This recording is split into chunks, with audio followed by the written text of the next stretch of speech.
because the political or the decisions is in hands of few. Right.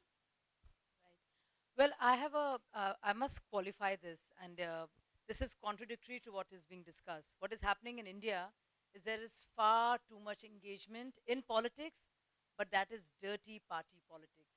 Every big party in India has a student wing, which extend to the universities and colleges, and young members who want to engage in politics, who should be engaging in transformational politics, politics of idealism, challenging the status quo, become as status quoist and as the leaders on the top, because they are part of a larger political system.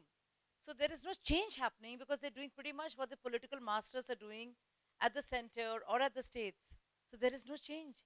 So you have the worst such kind of situation that every college and university in India, there is the same kind of politics of happening, which is the kind of politics you speak against, of politics of corruption, of dirty tricks, engagement of the wrong kind, muscle power, money power. So it's strange that youth are more engaged, getting more engaged, but getting used literally by by the big political parties to do exactly what the parties do, and totally contradicting the whole spirit of youth engagement, which is a better civic engagement, cutting across caste and economic divide, to those barriers, and going for more egalitarianism, more equity, so to speak. Any other questions from the audience? If we talk about the politics and the engagement of the youth and the students, so it is something that every country is using their youth power to, towards their goal of the politics. And youth is in the confusion that they are going to be a politician. But the fact is, every country do not need politicians. They need leaders to take charge of the development, to take charge for the proper education, proper amenities. But the end, the thing is, everybody try to be a politician. If we talk about a political party, they also have two kind of people. They have politicians to make the policies. They use the youth and every resource according to their need. And one is the leader who take charge for their implement of the political agendas and everything. So at the end, youth is little bit confused, even at the developing country or at the US, everybody, because they want to be a politician, they want to be a part of politics, they want to be a part of the nation, but they do not understand what is the difference between a politician and the leader. And until we are not going to teach them a leadership, they are not going to be anywhere. Yeah, education. And any other questions from the audience before we close the session? Would you like to share your experiences with youth and politics too? Would you like to tell us about Australia as to how it works? Are there outreach programs to create young leaders, not necessarily young politicians, as the leader said? Chat outside just before the session started. And I grew up in Australia where it's compulsory to vote. And so I think that that's a great thing to at least there's a sense of engagement at an early age, and there's a sense of responsibility.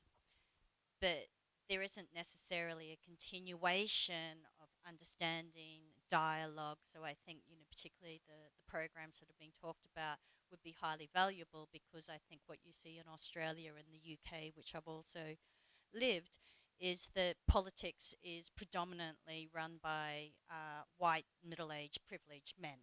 So it's not representative of society. So I think this early engagement, even in countries like Australia where it's compulsory to vote, is much needed. So that we do get a greater representation of society. And if we don't start there, it's never going to happen. Yeah, yeah. So it's a great conversation to be having, and brilliant initiatives. Yeah. One thing though, two comments to make. I've recently bought a book. Sorry, so this is about the Barack Obama and what's apparently looking like a downslide afterwards. But there's a new book out called All the Single Ladies, and I've bought it. I haven't read it yet, but again, it was apparently in Barack Obama's first election. It was predominantly all of these, independent single ladies, which actually voted him in because, again, feeling that they weren't really being engaged in politics and society. So they'll all come out and keep Trump out as well. But again, it's just the importance of identifying with groups and with mindsets instead of traditional demographics. And I think it's absolutely brilliant that in the UK, the London elections for mayor, yeah, Sadiq Khan got in, which is brilliant, and talk about white privilege, middle-aged men. But there's two guys there. One is completely inexperienced. The other one has experience, integrity, and I didn't even think he's Muslim, honestly speaking. But of course, that's a huge thing. He's the first Muslim person. But, but that wasn't the issue. The issue is there's two guys. You got to choose from these two guys. The others are not going to win. Definitely, this is our experience, conservative or Labour. So therefore, I just without thinking, Margaret, you voted Labour. I didn't vote Labour. I vote the good guy. Yes, and there was an actually article which says that London gives an answer. London gives it's a slap to the Donald Trump ascent. It's London's answer, so to speak. And how do we look at people really? And when, as Sue just said, it's about changing mindsets. So, what kind of we want more engagement, but what kind of engagement? We want leaders, but what kind of leaders? Quality matters, and I think yes, integrity. Absolutely. And also looking at, so I don't think that answers necessarily would come from the world of politics, but a kind of a social awakening, a renaissance of sorts, where you really need to change mindsets, the attitudes, how we look at people, take away identities, whether it's color, race, or religion, but who stands for good leadership and what that means to the community.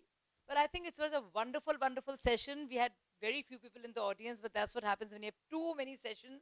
But believe you me, it was an honest conversation and I loved being a part of it. Thank you so much. Great. And a big applause for my co panelists who did a great job. Thank you, Nadia, Israel, and Vineet.